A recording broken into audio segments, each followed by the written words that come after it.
Boa noite. Em pleno furacão político brasileiro, uma matéria sobre Marcela Temer, mulher do vice-presidente da República, Michel Temer, fez tremer as redes sociais. O título da matéria, Bela, Recatada e do Lar, inspirou centenas de memes que circularam e circulam ainda na internet. Mas os memes não foram a única repercussão. Feministas, filósofas, jornalistas, enfim, muita gente veio a público comentar a publicação de uma das revistas de maior circulação no país. Por que tanta reverberação? Como um produto de mídia pensado para funcionar como um elogio, acabou virando piada. Há um subtexto que desabona o texto publicado? As convidadas de hoje, do Opinião Pernambuco, responderão essas e outras perguntas. Participam do nosso programa Verônica Ferreira, pesquisadora ligada à ONG SOS Corpo, Liana Lius, professora do Departamento de Sociologia da Universidade Federal de Pernambuco, e também Fernanda Capibaribe, professora do Departamento de Comunicação da UFPE. Boa noite. Grata pela presença de vocês hoje aqui no Opinião Pernambuco. Olhem só, era para ser um elogio e virou piada. Por que não funcionou? Eu acho que o elogio ele não é imparcial e nem sem um conteúdo, tal como você começa a chamada subliminar, né? Eu acho que tem uma dupla inscrição aí no conteúdo dessa matéria, ou pelo menos na pauta. Eu tenho algumas questões em relação à matéria em si, a escrita, mas na pauta e a maneira como a matéria foi apresentada, que é a dupla inscrição da mulher no lugar do privado e desse corpo desejável da mulher na atribuição de bela, né? Uma mulher bela, recatada do lar, ou seja, a gente volta a duas das temáticas com as quais os movimentos sociais ligados ao gênero, não só o feminismo, mas a LGBT também, têm há décadas tentado combater, né? Então, recatada do lar é essa mulher do ambiente doméstico, e isso está na matéria. Ela é pacata, ela é tranquila, seus dias são dedicados a levar o filho na escola. Ela não usa roupas claras, né? Não usa vestidos curtos, enfim. Prefere e ao mesmo tempo os bela. vestidos até o joelho. Exatamente. Né? Na verdade, por trás do elogio, que é um elogio patriarcal, machista, Exatamente. existe uma crítica àquelas mulheres que destoam desse padrão conservador, que são as mulheres que estão no espaço público, portanto não estão mais no espaço doméstico, estão aí no mercado de trabalho, estão na política, e há uma mensagem muito subliminar, que eu, na verdade, acho que é absolutamente expudorada, de uma matéria dessas, né, que diz que, olha, as mulheres não devem estar na política, não devem estar no espaço público. O seu lugar é o lugar do recato, à sombra de um grande homem e no lar, né, no ambiente doméstico.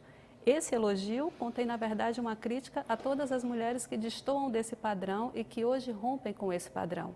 E que são muitas e cada vez mais. Por isso que há tanta repercussão contrária a essa matéria, né? Porque esse já não é um padrão mais aceitável e não é facilmente tornado hegemônico por uma matéria como essa, né? Bom, aí a segunda pergunta é, se você quiser comentar alguma coisa em relação a isso primeiro. Eu queria fazer só, pode ser, claro. um comentário que é o seguinte, concordando, né, com Verônica, que coloca a mulher, né, nesse lugar de disciplinamento do corpo, no lugar de disciplinamento dentro do espaço doméstico, mas eu acho que tem uma outra faceta que a gente não pode esquecer, né, que é a faceta também do privilégio dessa mulher, né, porque essa mulher, de qualquer forma, né, ela está, né, sob o jugo masculino, mas ela está também inscrita numa posição de classe e determinados privilégios, né, apesar de ter uma relação de dominação, mas ela é ambígua, e para ela ser bela, recatada e do lar, você tem toda uma força, né,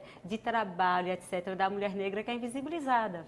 Inclusive, tem uma feminista negra que eu gosto muito, Sueli Carneiro, né, ela é epistemóloga, e ela tem um artigo que ela se questiona: eu não sou mulher, E ela vai colocar a mulher branca, né, que está em casa, no lar e etc. Apesar de haver essa opressão, esse disciplinamento, também existem benesses.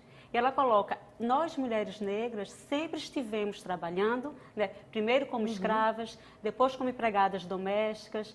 Então vai ter toda a corrente do feminismo negro, né, que vai colocar que esse lugar é um lugar ambíguo, é dominação, mas também traz determinados benefícios, né, em detrimento de uma força de trabalho, em detrimento de uma invisibilidade, né, de uma gama da população dessa mulher negra, né, que está trabalhando em prol dessa mulher branca. Tem uma outra pergunta também que eu fico me fazendo e eu queria que vocês respondessem. Por que a figura de Marcela Temer emerge ou porque tentam fazer essa figura emergir num momento de convulsão política como esse? A intenção, eu acho que é Totalmente deliberada, deliberado, né? totalmente. De desqualificar a figura de uma mulher que é a presidenta da República, que está na política com uma trajetória própria, né? E que destoa desse padrão todo de bela, recatada e do lar, e que nesse momento está sendo alvo de profundos ataques misóginos, né? Machistas, vis e despudorados, como esse dessa revista em questão, que publicou essa matéria Bela, Recatada e do Lar, e como outra revista também de grande circulação havia publicado dias atrás uma matéria que falava do descontrole e da histeria, que também é uma outra forma de atacar as mulheres, que são mulheres que rompem com determinadas, né, estruturas. Nós todas estamos sujeitas a isso no dia a dia, né? Somos chamadas de loucas ou de fora do padrão, enfim, as feministas passaram por isso historicamente. Então, eu acho que essa matéria, nesse momento, não é à toa, pelo contrário, ela casa perfeitamente e é parte de uma série de ataques misóginos, sistemáticos, que estão sendo cometidos contra a presidenta da República e atacam todas as mulheres, né, que estão na política. E além desse direcionamento para Dilma, né, eu acho que a gente não pode esquecer que faz parte de toda essa onda conservadora, né, a gente não pode esquecer de um movimento do âmbito do Legislativo, do Congresso Nacional, nas assembleias, né, de rever todo o sistema de educação para não tratar o que eles chamam de ideologia de gênero, né? Como se houvesse alguma discussão que não fosse ideológica, né? Só que eles pegam o termo ideologia, né, de uma maneira a desautorizar, de uma forma pejorativa, e quer silenciar, né, toda essa trajetória que as feministas têm, junto às educadoras, né, e movimentos sociais, de colocar a mulher num lugar ativo, né, de um lugar de sujeito do seu direito, né, e que não seja mais penalizada pelo androcentrismo. Então, né, isso faz parte desse movimento, né, que a gente estava conversando agora há pouco, né, extremamente fascista, e eu acho que um dos pilares é deslocar a mulher desse lugar de centralidade. É uma figuração que se contrapõe em vários níveis em relação à figuração que a Marcela Temer tem nessa matéria, que é feita da Marcela Temer nessa matéria, ela é oposta em vários níveis à da Dilma, então acho que é claramente deliberado.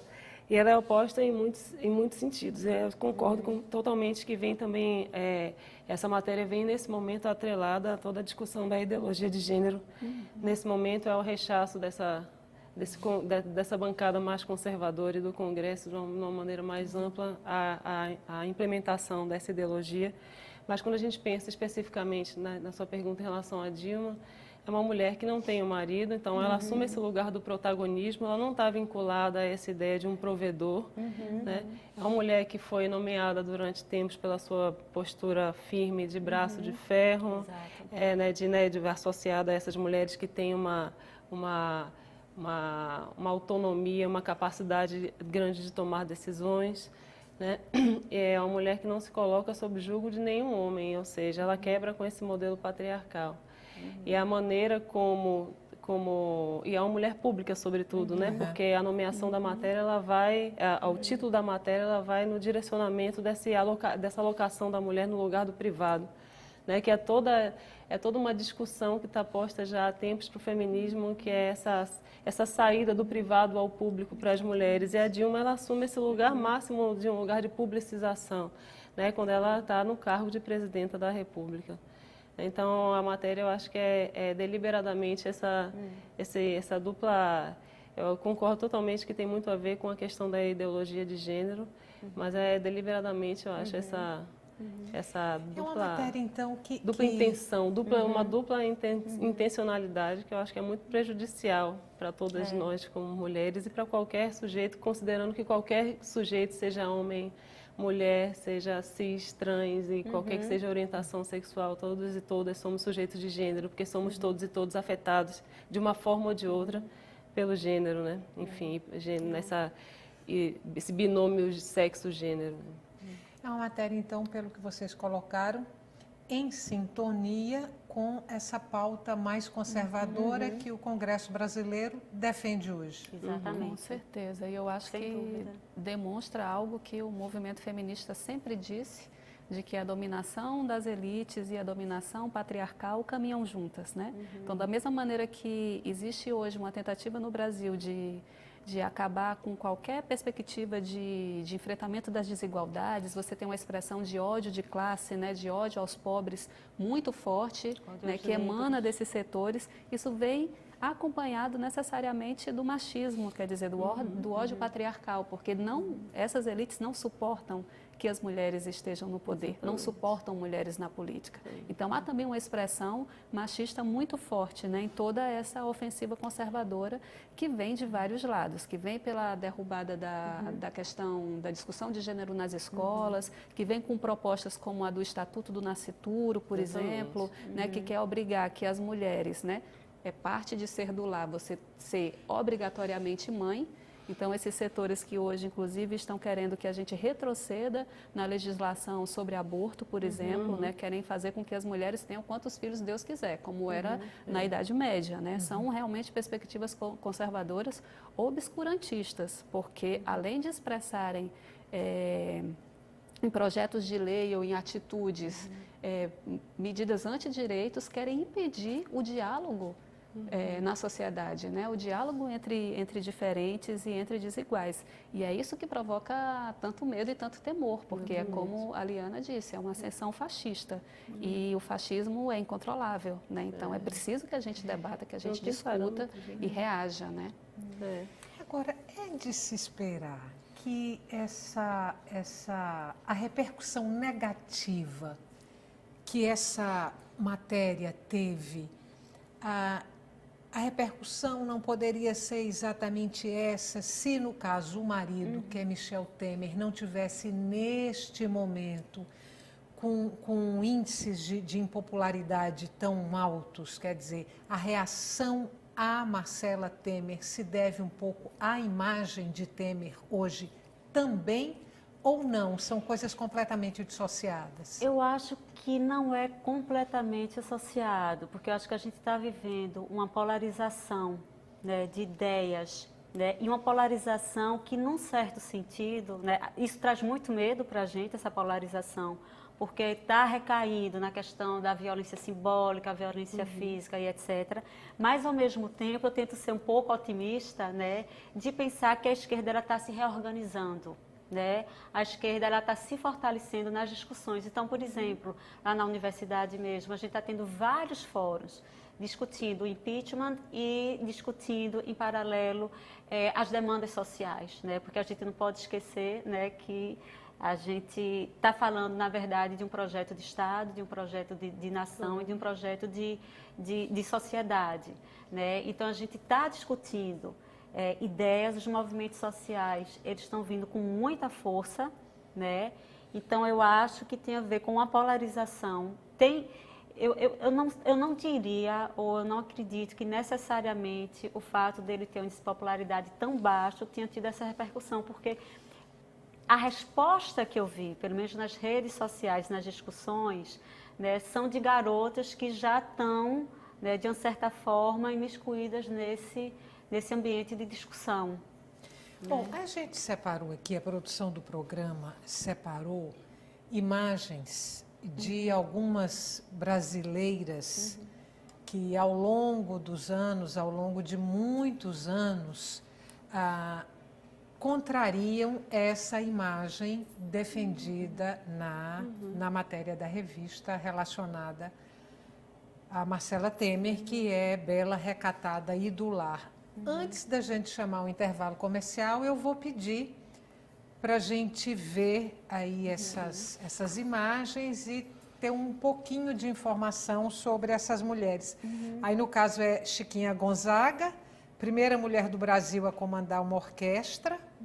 Ela estreou como maestrina em 1885 e foi ela quem compôs a primeira marcha carnavalesca do país, aquela O Abre Alas, que até hoje é tocada nos bailes de carnaval, né? Tocada e cantada. A próxima. Aí a gente tem Rita Lobato Velho, a primeira médica formada no Brasil, isso em 1887. Antes dela, em 1882, a brasileira Maria Augusta Generoso Estrela formou-se em medicina nos Estados Unidos porque o curso era proibido às mulheres no Brasil. Aí agora, Alzira Soriano de Souza, a primeira prefeita da história do Brasil.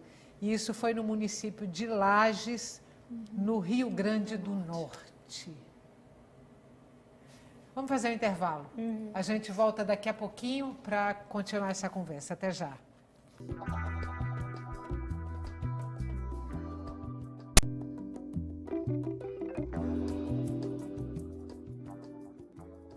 Bela, recatada e do lar. Era para ser um elogio, mas acabou virando piada e motivo de contestação. Nós estamos falando sobre a matéria jornalística cujo foco é Marcela Temer, mulher do vice-presidente da República, Michel Temer, publicada em pleno furacão político brasileiro.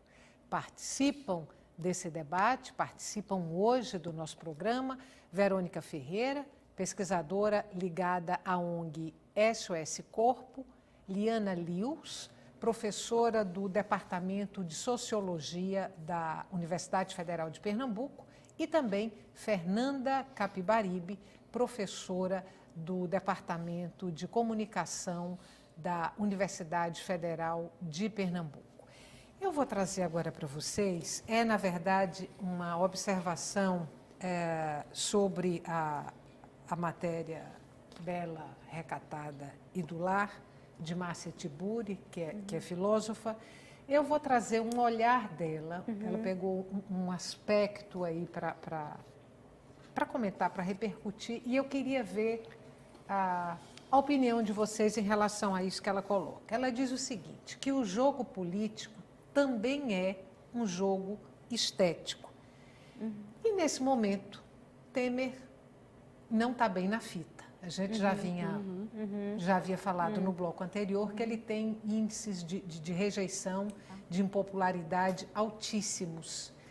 E que a matéria, de certa forma, usava a beleza de Marcela Temer para melhorar a imagem de Michel Temer. Portanto, ela estaria sendo usada como um capital político para Michel Temer.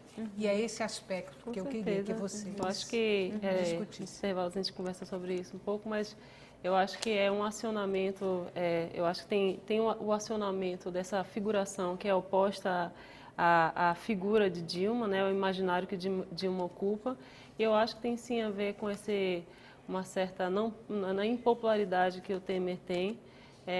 E que a Marcela, essa figuração da Marcela, ela vem de alguma maneira compensar, e ela compensa acionando essas forças mais conservadoras da sociedade que a gente estava conversando há pouco, quando a gente pensa no Estatuto da Família, né? Que cada parte no seu devido lugar. Ele é o provedor, é a figura pública, né? Ele é o responsável pelo cuidado da família fora, e ela é a esposa que está no ambiente privado, responsável, que está bem descrito na matéria, inclusive, quase de forma caricata, né? Ela tem eu até imprimi a matéria, né, porque tem uns trechos que são... Marcela é uma vice-primeira-dama do lar, seus dias consistem em levar e trazer Michelzinho da escola, cuidar da casa em São Paulo e um pouco dela mesma também.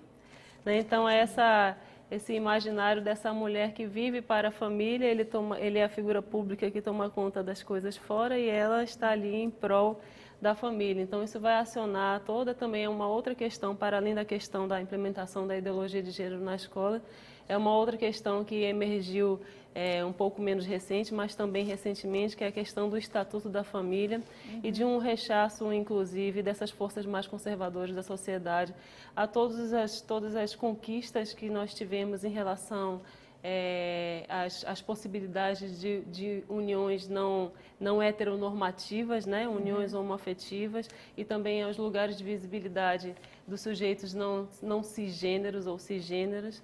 Né? Então, acho que é também uma resposta conservadora essa matéria, através dessa lógica aí do Estatuto da Família, a essas conquistas que nós tivemos, que eu acho que é a reação, né? É a reação conservadora ao que vimos acompanhando, depois de muito tempo, vimos acompanhando assim, a engatinhadas, né? Em relação aos avanços no direito à diferença. Né? E é bem interessante, porque quando a gente pensa a nível representacional, né, as pessoas que figuram, né, querendo depor Dilma, são homens, né, dentro de uma lógica bastante heteronormativa.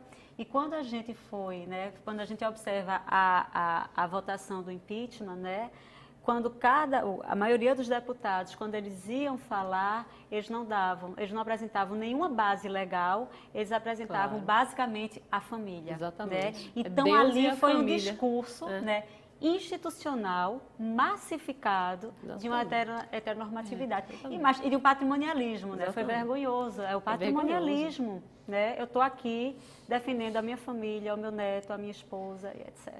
Exatamente, eu acho que é muito importante a gente compreender que essa é uma estratégia da velha política patriarcal dos homens de elite, muito antiga, né? Que é acionar o primeiro-damismo, a imagem de uma primeira-dama, né? Que não é primeira-dama, nem vai se tornar. Mas a matéria faz a chamada quase primeira-dama, tem todo um direcionamento. Bela, né? Branca, quer dizer, que enaltece a imagem do homem político. Isso já foi usado muitas vezes, é uma prática política patriarcal muito antiga e que a gente vê o tempo todo ser reproduzida por esses partidos conservadores. Se a gente vê as propagandas políticas que são veiculadas e muitas aparecem mulheres, são sempre as mulheres, primeiras damas, né? Quer dizer, essa imagem conservadora que é evocada. Então, vou fazer duas perguntas para vocês. A gente tem até aí um trechinho da fala de Márcia Tiburi, mas antes eu queria trazer duas perguntas para vocês. A primeira, se as madames felizes existem, né? E se existe um madanismo midiático, ou se essa reportagem essa matéria foi uma coisa pontual? Eu acho que a Madame Feliz existe. Né? Eu acho que a Madame Feliz existe porque ela está no lugar de privilégio. Não que eu quisesse ocupar esse lugar, mas ela está no lugar de privilégio, né? Existe toda uma questão aí de reprodução de subjetividade, né? A subjetividade não é algo que a gente nasce, não é algo que seja dado, né? E existe não é só uma aceitação social, existe um clamor social, digamos assim, por um determinado lugar. Então, em relação a esse imaginário da Madame Feliz, e aí é um pouco uma reverberação que essa matéria teve, para além do rechaço de toda a reação, que foi muito interessante a esse título Bela Recatada do Lar.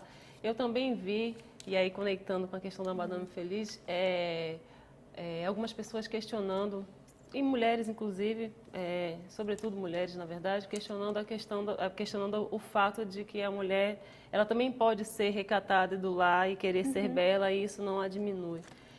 Claro, isso a gente pode considerar, assim como eu acho que, de fato, a ideia da Madame Feliz ela é uma construção, e existe uma reiteração histórica dessa construção. Então, de fato, esse é um lugar, inclusive, ainda almejado pelas mulheres, por mais que eu tenha, por exemplo, críticas, ou nós todos possamos ter. Mas aí, conectando com esse argumento de que a gente não deve rechaçar a mulher recatada do lar porque ela pode querer ser isso, a minha resposta é sempre no sentido de que é óbvio que a gente não deve rechaçar, mas a gente também não deve descontextualizar historicamente como é que essa construção do recatado do lar como um lugar de desejo para as mulheres, ela existe, né? Porque isso não é algo inato. Isso é uma construção que é reiterada para as mulheres. Aí eu falo isso em sala de aula, que é a gente começa a ficar um pouco maior e não sente de perna aberta, não se comporte assim, não se vulgarize, tem uma série de... Tem todo um esquema de vigilância para o corpo da mulher que faz com que ela seja construída nesse lugar do recato. Assim, né? Eu posso fazer só uma observação bem rapidinho, Verônica. Assim, eu coloquei, né? Eu acredito que exista uma mulher que esteja nessa posição e feliz. E eu sempre estou afirmando esse privilégio, né? Porque eu sempre coloco em oposição a uma massa de mulheres, né? Que gostariam de ter um mínimo de privilégio. Vou dar um exemplo. Tem uma feminista negra que eu gosto muito, norte-americana, chamada Bell Hooks. E que ela vai, no célebre artigo dela, ela vai fazer uma crítica, né, ao texto, ao livro A Mística Feminina, que é considerada a Bíblia do feminismo branco, né? E aí ela vai colocar o seguinte, veja, Betty Friedan, ela vai colocar que ela está cansada, ela tem um tom bastante irônico, né? Que ela está cansada de ficar em casa cuidando da criança, né? Que está cansada de ficar em casa sem fazer nada, que a vida dela é monótona, que ela queria estar fora trabalhando. E aí ela chama atenção para algo que Sueli Carneiro também chama. Nós sempre trabalhamos. Né? A mulher negra começou a trabalhar como escrava, depois na casa da mulher branca, quer dizer, continuou na casa da mulher branca. A gente trabalha fora de casa, trabalha dentro de casa. A gente tem uma vida extremamente árdua. E aí ela faz uma brincadeira, né? Da forma dela bastante incisiva. Tipo assim, ela é uma mimada, ela é uma mulher extremamente privilegiada, que não está vendo o privilégio dela. E nós, mulheres negras, né, sempre tivemos uma vida tão árdua. Isso nunca foi visto, né, por essas mulheres privilegiadas. Então, eu coloco nesse sentido. Não, eu entendo, Liana. Eu queria discordar pelo seguinte, eu acho que é muito importante a gente reconhecer a desigualdade das mulheres que estão dentro do lar. Né? A desigualdade na condição das mulheres brancas de elite do lar, recatadas e obedientes, etc. E aquelas que são negras que estão, muitas vezes, além dos seus lares, também nos lares dessas mulheres brancas, sendo essas escravas domésticas. Né? Então, eu acho que essa é uma coisa que a gente precisa reconhecer, mas a gente reconhecer a desigualdade entre mulheres. Mas é importante a gente pensar também esse bela, recatado e do lar em relação aos homens. Quer dizer, em relação a esse outro campo de desigualdade que une mulheres brancas e negras, porque também as mulheres negras pobres que estão na esfera do lar também não estão livres da dominação nas suas relações. E também se essa mulher e a gente privilegiada. Não pode esquecer a tripla jornada de trabalho dessas mulheres negras que sempre trabalharam, mas no lar também é responsabilidade pelo trabalho que sempre foi delas. Eu acredito que nos une numa experiência todas as mulheres brancas, negras, pobres, ricas e lésbicas. Para mim, uma existência que é imposta e confinada como sendo uma existência da obediência, do recato e da subordinação, seja na pobreza ou na riqueza, ela é uma experiência infeliz. Eu acho que ela enlouquece e tem muitos relatos disso. Vamos ver o depoimentozinho de Márcia Tiburi, aí vocês retomam.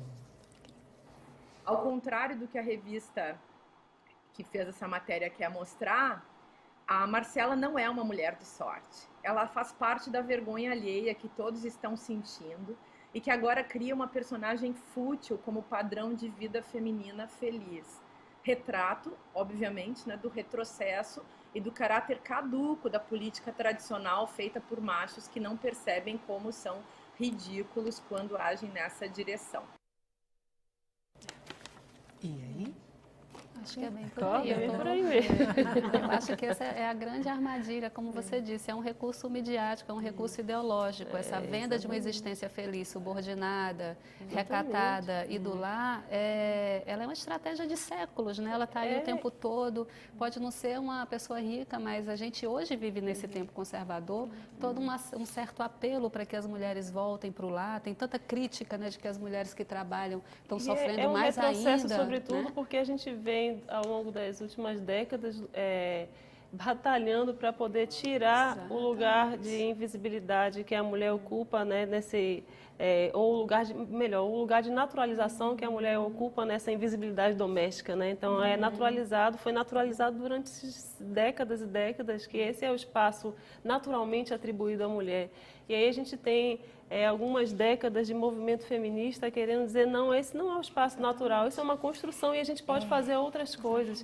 E aí o retrocesso é enorme, e a matéria, quando eu li, eu fiquei atônita, porque a matéria é quase caricata nesse engessamento. É como se a matéria ignorasse, ela é escrita por uma mulher, né? Escrita É por como uma se mulher. a matéria ignorasse toda essa discussão de tirar a mulher dessa naturalização do lugar do privado inato, né? De colocar a mulher em outros espaços de discussão.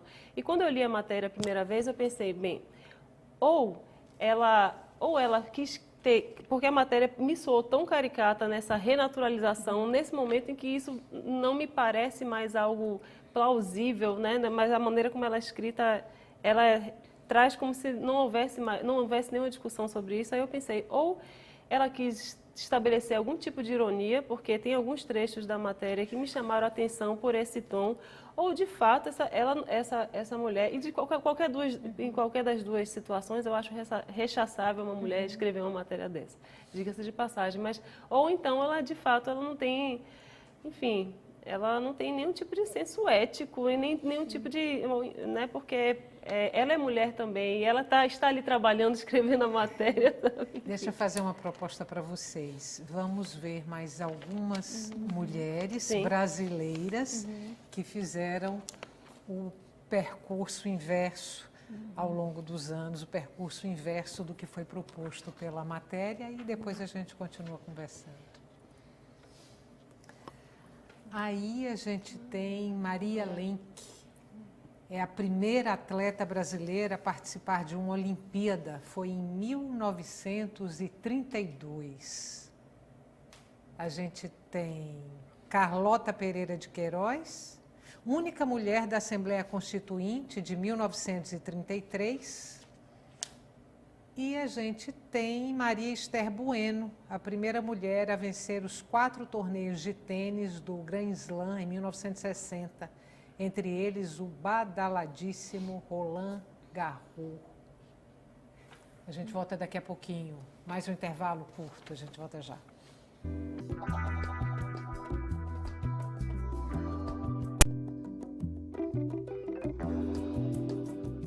Estamos de volta para o terceiro e último bloco do Opinião Pernambuco. Bela, recatada e do lar é o tema de hoje do nosso programa. Nós queremos saber por que a matéria jornalística com esse título, pensada para ser um elogio, acabou tendo uma repercussão tão negativa. Participam Verônica Ferreira, pesquisadora ligada à ONG SOS Corpo, Liana Lewis, professora do Departamento de Sociologia da Universidade Federal de Pernambuco, e também Fernanda Capibaribe, professora do Departamento de Comunicação da UFPE. Eu vou abrir esse bloco, eu vou trazer para vocês 2 comentários de 2 telespectadoras em relação à matéria que está sendo discutida aqui. Rafaela Fernandes, de Olinda, diz que na cabeça do corpo editorial da revista, mulher na política só se for no cargo de primeira-dama. Aí ela diz, às vezes penso que o século XXI não chegou para todos. E Ruth de Souza, da Iputinga, diz, acho que a reportagem foi totalmente parcial e visava desmerecer a presidenta Dilma, deslegitimando-a e relacionando uma possível má governança ao fato de ela ser mulher. Total. Perfeito. Total. Eu vou voltar aqui a uma outra observação e novamente vou recorrer a Márcia Tiburi, que se debruçou muito sobre essa questão, em que ela fala de um certo conservadorismo da mídia, e se não da mídia como um todo, mas um conservadorismo da revista em questão. O que ela coloca é que se o casal não fosse, se o político que forma o casal não fosse um político de perfil conservador, provavelmente essa mesma revista estaria fazendo chacota do casal por conta da diferença de idade. Exato. Ela com 30 e poucos anos Sim. e ele acho que com 72 ou 75. E eu queria ver se vocês angulam também desta forma. Se fosse um político que representasse um pensamento mais à esquerda, um pensamento mais progressista, se esse casal teria sido retratado de forma diferente. Sem dúvida. Totalmente. Eu acho que esse tipo de discurso narrativo ele só emerge diante esse momento hiperconservador que nós temos vivido, porque pensando por essa relação do casal, né? Ele bem mais velho do que ela e pensando na afirmação, na reiteração que a revista faz desse lugar dela como essa figura, como a gente estava comentando aqui, quase vendida pela família para o Michel Temer. Eu acho que esse tipo de narrativa só se sustenta, e obviamente vem sendo totalmente parcial já há tempos, em relação a essa polarização que se criou no governo, mas eu acho que essa matéria ela só reforça para mim o sentido de que a gente está vivendo uma tentativa de retomada conservadora num nível quase absurdo. E é o que faz com que ela surja associando a Marcela Temer, né, a esse lugar. Não que não existam discursos que continuem reiterando esse lugar de naturalização para as mulheres, mas eu acho que a publicização dessa matéria, sem dúvida, ela é resultado dessa tentativa de retomada de uma força conservadora nesse país. Eu vou trazer então agora... Se é que ela já acabou um dia. Exatamente. Eu vou trazer agora uma outra voz, que vai inclusive na direção contrária de tudo que vocês colocaram aqui até agora. Eu vou trazer a voz de um parlamentar, Flavinho, do PSB de São Paulo, um pronunciamento dele na Câmara. Vamos assistir. E a mulher que está lá fora, que não são feministas como muitas aqui, a mulher de verdade que está lá fora, ralando para sobreviver, ela não quer empoderamento, ela quer ser amada, ela quer ser cuidada, ela quer ser respeitada. Quem quer ser empoderada é feminista. Agora, a mulher de fato que está sofrendo, ela não precisa de empoderamento, ela precisa ser amada e cuidada. Botou a mulher no jugo do homem, sob o jugo do homem. Claro. Né? Exatamente. Ser amada Completamente por sob um o jugo. Desqualificou o movimento feminista, a luta histórica do movimento feminista, né? E aí eu quero trazer de novo essa pauta conservadora do Congresso, isso não foi à toa, a pauta conservadora do Estatuto, né, da Família, do nascituro, a questão da educação, né? E quem está dando muito fôlego, né, de maneira a contestar essa pauta são as feministas, e ele acabou de desautorizar, né, quem clama, né, contra todo esse movimento, né. Não dá nem para qualificar que a gente está vivendo no momento. A gente estava comentando, né, agora na hora do intervalo, como a gente está surpresa, né, com essa onda de conservadorismo, o que só mostra para a gente que a história não é linear. Exatamente. Né? Uma das mulheres que fez a observação, perfeita a observação das duas, mas só em relação à primeira, eu gostaria de observar que ela coloca, parece que algumas pessoas não chegaram no século XXI. Infelizmente, né, a história ela não é progressista, ela não é linear. Ela é feita também de retrocessos, de contestações, infelizmente, né? E de contradições, né? Contradições. E eu acho que o discurso da revista e o discurso desse parlamentar estão absolutamente afinados, porque são parte de uma mesma estratégia e de uma mesma coalizão, né? De direita, conservadora, que tentam hoje tomar o poder e tentam tomar o poder fazendo uma disputa atacando as mulheres, né? E atacando as mulheres que estão no espaço da política, todas elas, né? Então, o ataque à Dilma é um ataque a todas as mulheres que estão nesses espaços. Por isso que o ataque às feministas também é evocado.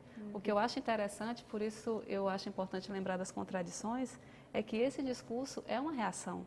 Uma reação também a muita movimentação feminista, de muitas mulheres plurais, mulheres negras, mulheres brancas, mulheres pobres, mulheres de classe média, mulheres jovens, mulheres mais idosas, que, inclusive, fizeram com que esse mesmo discurso, né, desse parlamentar também caísse nas redes sociais, fosse rechaçado, né?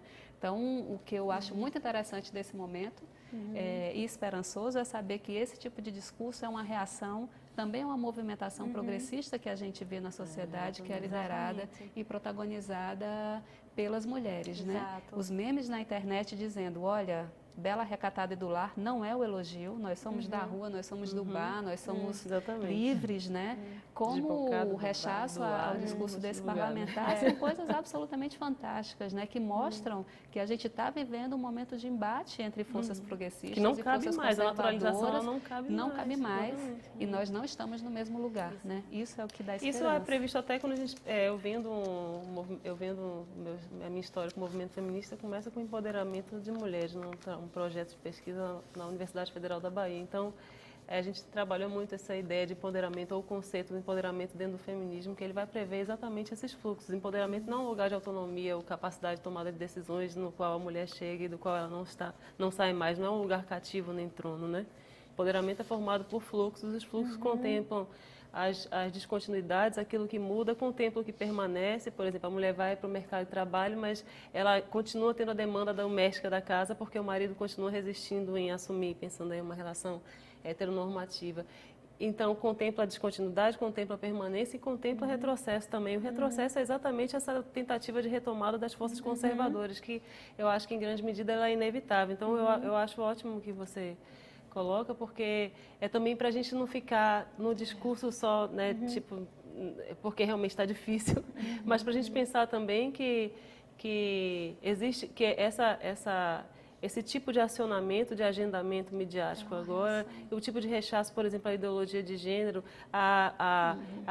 o Estatuto da Família, o Estatuto do Nascituro, são reações conservadoras a avanços e conquistas que vêm sendo processados. Claro que é revoltante a gente pensar com a força com a qual essas reações elas chegam, mas é importante a gente pensar também que elas chegam porque os avanços efetivamente estão acontecendo. Aí eu tenho então uma pergunta para vocês. Até aqui eu usei inclusive a expressão pauta conservadora, uma pauta conservadora que estaria no Congresso. Eu vou mudar a expressão. Em vez de pauta conservadora, eu vou falar de um protagonismo de uma direita mais radical, ou um protagonismo da extrema-direita. Aí a pergunta é, os movimentos sociais, e particularmente os movimentos feministas, os movimentos ligados às questões das mulheres, estão suficientemente articulados para fazer frente a esse protagonismo da extrema-direita e que mexe nessa pauta do feminino? Eu acho que estão se rearticulando com muita força, porque tem chamado muita atenção, né, que quem está se articulando, por exemplo, o Fora Cunha, ano passado, justamente quando colocava Fora Cunha com toda a pauta conservadora dele, para além da questão óbvia da corrupção, eram as mulheres, né? Quem está puxando os acampamentos, as mulheres estão vindo com uma força muito grande, elas estão vindo com uma força de organização muito grande. Eu acho que a Verônica pode responder melhor, tem mais... Não, eu concordo com você, assim, o movimento feminista, em sua pluralidade, foi quem primeiro denunciou a ameaça que o Cunha representava, né, para todas nós. Então, a gente está na resistência, a gente está num momento de articulação muito importante pela resistência, né, pelos direitos, pela democracia.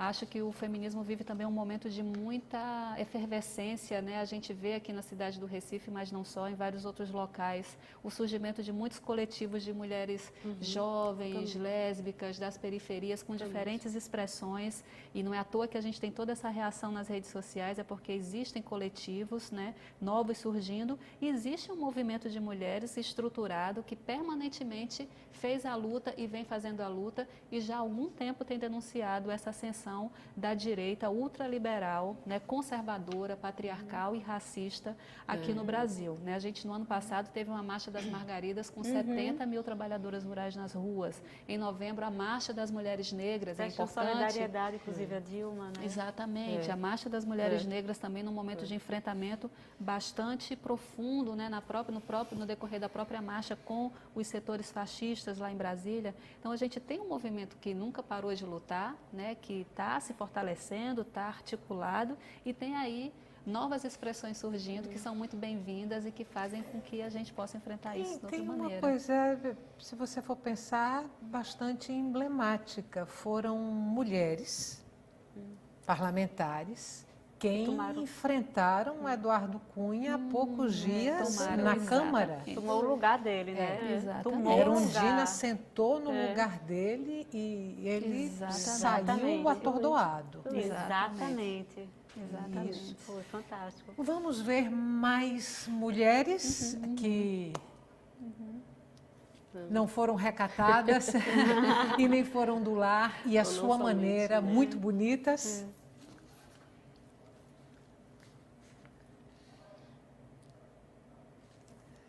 Aí a gente tem Nélida Pinhon, a primeira mulher a ocupar a presidência da Academia Brasileira de Letras em 1996. Nossa, mas é muito recente ainda. Benedita da Silva, primeira mulher a presidir a sessão do Congresso Nacional em 1998. E por fim, Dilma Rousseff, a primeira mulher eleita presidente da República do Brasil. A primeira eleição de Dilma foi em 2010. Mais alguém que vocês quisessem destacar? Eu queria destacar, eu queria fazer homenagem a Carolina Maria de Jesus. Né? Ano passado foi o centenário, né, dela, e ela é uma das maiores literatas que o Brasil já teve, e ela viveu uma situação de desamparo social e econômico muito grande, de fome mesmo, de analfabetismo tardio, e a obra dela, Par Despejo, foi traduzida em dezenas de línguas, uma mulher negra, forte e bela. Há pouco tempo, um espetáculo de teatro aqui no Recife falou sobre ela. Tem uma foto linda dela com Clarice Lispector. Eu acho que Clarice foi ao lançamento do livro dela. Exatamente. A gente está terminando, está no finalzinho do programa e eu queria então abrir a palavra para você, Verônica, e para você, para a gente fechar o bloco. Tá. Eu queria terminar evocando a frase de uma companheira de luta que se chama Justina Cima, ela é do Movimento de Mulheres Camponesas.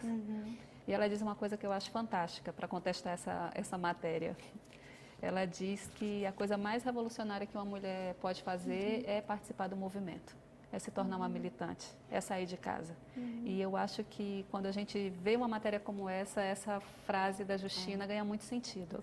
Realmente você sair de casa, você fazer luta, você lutar por uma existência autônoma, né, não subordinada nem à sombra de nenhum homem, é algo realmente revolucionário. E eu acho que é isso que mobiliza e que inspira toda essa reação que a gente viu nas redes sociais contra essa matéria, né? Não precisou nem a gente ler a matéria, porque a gente não lê mais essa revista, para a gente ver a reação conservadora a ela. E eu acho que isso é fantástico e isso é muito alentador. Fernanda. Não, eu queria já, né, enfim, a gente está fechando, reiterar reforçar esse pensamento, que é o pensamento que eu trago muito dentro da minha militância feminista, trago em sala de aula, trago como mulher, que é o pensamento de que a gente, esse tipo de situação, que é a situação da matéria, é um tipo de situação que é muito angustiante. Eu acho que para a gente, né, para nós como mulheres, quando eu li que era uma mulher que tinha escrito, isso causa uma revolta, um certo desalento em pensar, nossa, a gente está retrocedendo demais. Mas, ao mesmo tempo, eu fico pensando também, é sempre, né, isso que eu falei há pouco, que a gente tem que se colocar para fora, tem que estar na militância e tem que estar sempre num lugar de uma vigilância, não sei se é a palavra, mas num lugar de uma observação permanente com que essas forças que estão atuando, como elas estão atuando na gente e para fora, né? Mas a gente tem que também contextualizar sempre que o que está acontecendo agora, esse tipo de movimento é uma tentativa de aniquilar o que a gente já conseguiu. E nós vimos conseguindo aí ao longo desse tempo uma série de coisas. Eu acho que o pensamento é sempre vamos continuar lutando e a gente não vai aceitar. E eu vou terminar, porque o nosso tempo acabou. Muito obrigada por terem aceito o convite do Opinião Pernambuco. E até uma próxima oportunidade. Para você que está em casa, muito obrigada pela companhia até agora. Muito obrigada pelos comentários que foram enviados e o Opinião Pernambuco volta amanhã.